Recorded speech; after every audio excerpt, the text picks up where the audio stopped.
Welcome back to the deep dive. We love taking those, seemingly complicated topics and really breaking them down for you. And today we're tackling something that often pops up on college brochures or job ads, maybe looking a bit like a secret code. South Africa's National Qualifications Framework. You've probably seen NQF levels 1 through 10 mentioned, right? And maybe wondered, okay, what do these numbers actually mean for me, for my path? So, our guide for this is a really clear article from Regent Business School titled NQF Levels 110, a quick breakdown of South Africa's educational ladder.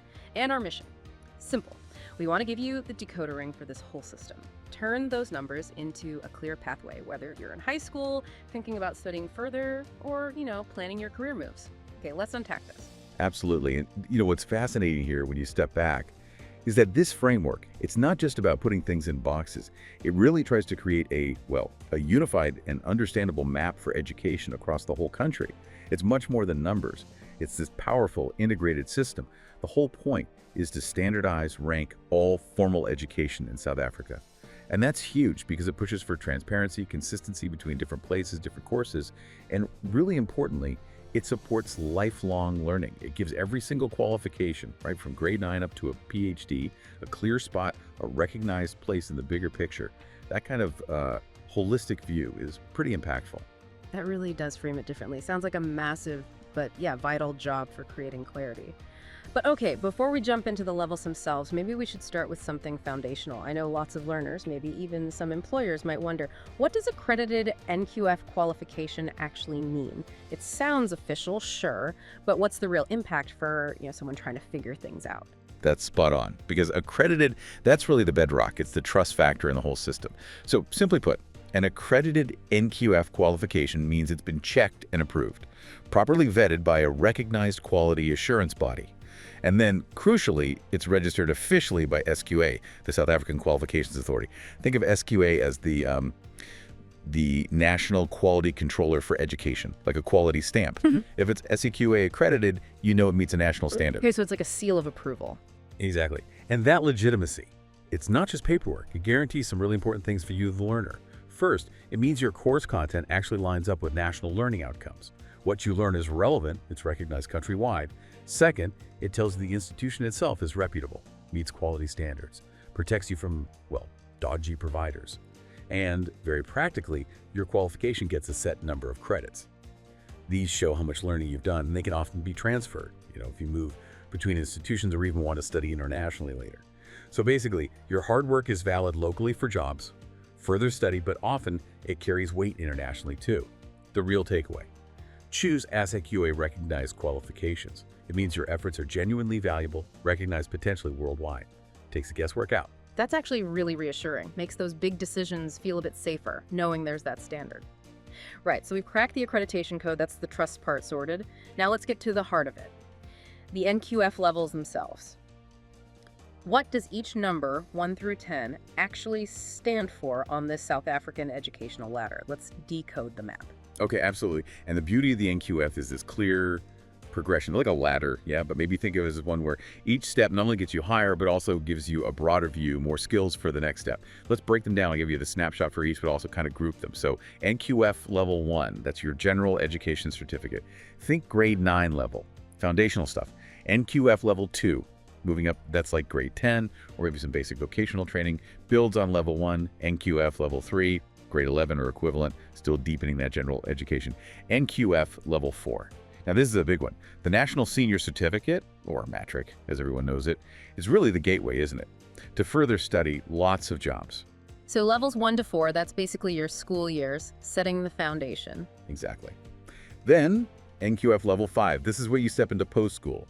Higher certificates, maybe an advanced national vocational certificate, often one-year courses, focused skills, or a bridge to more study. NQF Level 6. This level holds things like a national diploma or an advanced certificate, usually a bit longer, maybe 2-3 years, often very career-focused, practical. NQF Level 7. And here's where you find your bachelor's degree, or maybe an advanced diploma. This is your typical undergraduate university qualification. More theory, analytical skills needed. Right, so 5 to 7 is that whole range of post-school option certificates, diplomas, first degrees. Precisely. Then we move into postgraduate territory.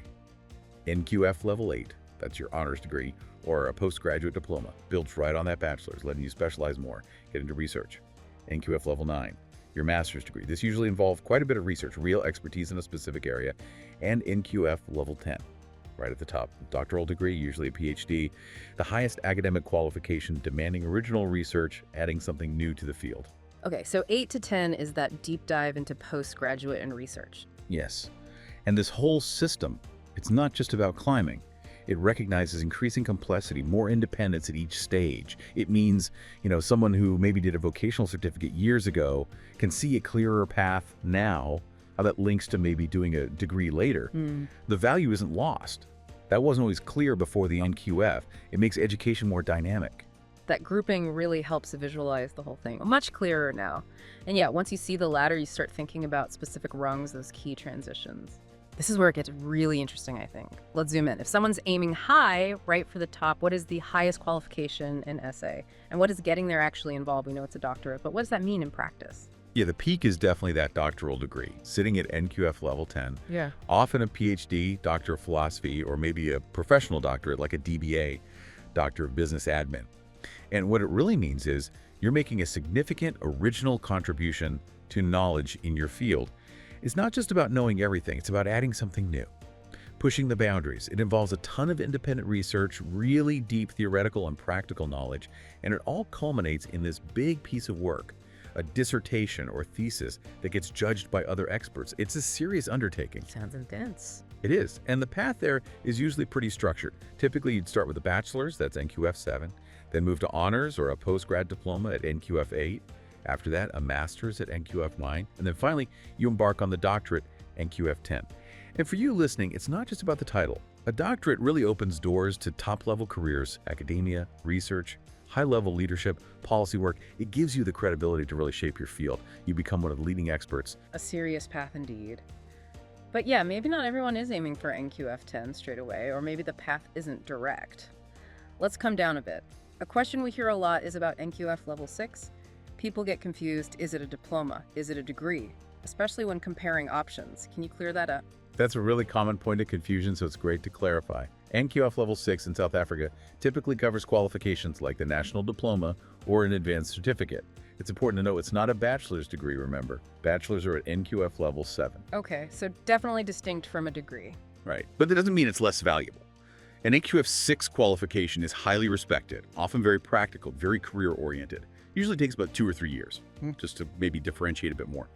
A national diploma often focuses on equipping you for a specific profession. Think engineering tech, IT, hospitality. Very hands-on alongside the theory. An advanced certificate might build on a level 5 higher certificate, giving you more specialized skills in a particular area. Both are excellent for getting into the job market. In fields like logistics, business admin, technical areas, that NQF 6 diploma is often exactly what employers are looking for. It's perfect if you want specific skills quickly, or like we said, it can be a solid stepping stone towards maybe getting that NQF 7 degree later on. It's about the right fit for your goals, not just aiming for the highest number immediately. That makes total sense. The practical value there is really clear, and knowing the difference between the diploma and advanced cert helps too. Okay, so thinking about starting points, many listeners might be right there with an NQF level for their matrix certificate. What opens up from there? If you've got your matrix, what are the strategic options looking forward? Right. NQF Level 4, your matrix, is a really versatile starting block. It's usually the minimum entry ticket for a whole range of programs at levels 5, 6, and sometimes even 7 higher certificates, diplomas, some bachelor's degrees. Of course, it always depends on the specific course requirements, your matrix subjects, how well you did. It's the usual checks, yeah, exactly. But say maybe your marks aren't quite there for a degree right away, or you want to get into the job market faster. A higher certificate at NQF Level 5 can be a really smart move. These are often one-year programs, great for getting foundational skills in the specific area like business basics, marketing, logistics, IT support. The article mentions these. It's a fantastic way to, build confidence, get a taste of higher education, maybe figure out what you really like before committing to something longer. And importantly, you walk away after a year with a recognized qualification that can help you get a job. So it's a qualification in its own right, not just a stepping stone. Absolutely. It stands on its own. But the great thing is, it often also serves as a stepping stone. Successfully completing that NQF Level 5 higher certificate can then make you eligible to apply for a diploma at Level 6, or even articulate into a bachelor's degree program at Level 7. It offers real flexibility. Your learning builds progressively. It's not like starting over if you choose that path. That flexibility sounds key. It shows how the framework isn't rigid. It allows for different journeys. Okay, so it's clear this system is really robust within South Africa. But what about looking outwards? If someone's dreaming of working or studying overseas, what does the NQF mean then? Are these levels recognized internationally, or is it like starting from scratch? That's a big worry for people. A very valid worry. And the answer, thankfully, is mostly yes, they are recognized, to a large extent. While the NQF levels are South African, the system wasn't built in isolation. It was designed with international comparability in mind. It aligns pretty well with major global frameworks like the European Qualifications Framework, EQF, you see used across Europe, and also UNESCO's ICID classification, which is a global standard. This alignment means that many SAQA qualifications, especially from accredited places, are internationally benchmarked. They have a level of understanding and recognition globally. So not exactly the same numbers, but there's a translation. Kind of, yeah. Now, practically speaking, if you are planning to move overseas for work or study, you'll likely still need to get your specific SA qualification assessed by an official body in that country, like UK NARIC in the UK or WES in Canada, for example. They do an evaluation to see exactly how your FA qualification compares to their local system. But the crucial point is, you're not starting from zero. Your South African qualification carries weight. It has international currency, basically, because of that underlying benchmarking. That's huge. Really empowering for anyone thinking globally. Okay, so we've covered a lot. Accreditation, the 10 levels, those key milestones like level 6 and matric options, even the international angle. Bringing it all together then, what does this mean for you, our listener, right now? How can you actually use this deep dive to make smarter choices about your own future education career? Well, the most direct application is using this knowledge to be strategic. Don't just drift into a qualification. Think about your career goals, short-term, long-term. Where do you want to go? Then use the NQS levels to find a qualification that aligns with that vision. Look at how institutions, like Regent mentioned in the source, clearly map their courses to NQF levels. They offer that whole spectrum: higher certs at 5, diplomas at 6, degrees at 7, post-grad options at 8 and up. Understanding the levels helps you choose deliberately. Pick something that fits where you are now, but also clearly shows the pathway forward, how it builds towards your bigger goals. It really puts you in control. You can choose a path that's not only recognized, but actually works for you. And one final practical tip: always check that NQA registration number for any institution or program you're considering. That's your first check for legitimacy. Excellent advice. What a fantastic breakdown. We've really taken that NQF secret code and turned it into, well, a clear map, haven't we? From accreditation through all 10 levels, clarifying diplomas versus degrees, looking at starting points, and even global recognition. And most importantly, how you can use this. Thank you so much for making what can seem quite complex feel so much clearer. Really appreciate you shedding light on this. It was my pleasure, truly. And maybe, just maybe, it leaves you, our listener, with a final thought to chew on. In today's world, the job market changes so fast, right? Skills needed today might be different tomorrow. So how does a structured system like the NQF do more than just validate what you've already learned? How can it actively empower you to look ahead, to adapt, to plan for future opportunities? It kind of prompts us to see qualifications not just as an endpoint, a certificate on the wall, but more like a dynamic tool. Each NQF level isn't just a step you finish, but a foundation to build on. Maybe it encourages us to see education as this continuous journey, always building, always learning, always positioning ourselves for what's next. Food for thought, perhaps.